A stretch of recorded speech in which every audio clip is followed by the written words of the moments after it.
Steven Weber is a familiar face on television, having starred for 7 seasons on the comedy Wings.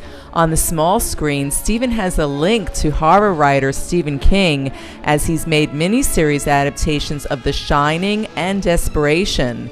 Reuniting with the master of horror in You Know They Got a Hell of a Band, making its debut on TNT's Nightmares and Dreamscapes series, Steven talks about what happens when he and his wife, played by Kim Delaney, take a summer road trip vacation. Like all husbands, they insist upon never asking directions, so he uses his own sense of direction, which is piss poor, and he finds themselves, he gets them lost, and they find themselves in this small town called Rock and Roll Heaven, and in which they encounter very familiar looking denizens of this town,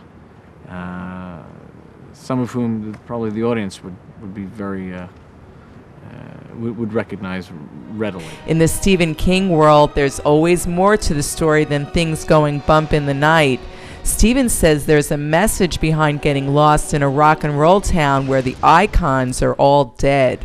This has a lot to say about about America's love affair with kind of pop culture, and their addiction to pop culture, and their addiction to mediocrity and plasticity and all that stuff, commercialism, and maybe it's a way of indicating how people can get lost in their love and their addiction to commercialism or pop culture. There's a free concert every night in Rock and Roll Heaven, Oregon, but the admission is high because once the audience enters, they can never leave. You Know They Got a Hell of a Band airs tomorrow at 10 p.m. on TNT.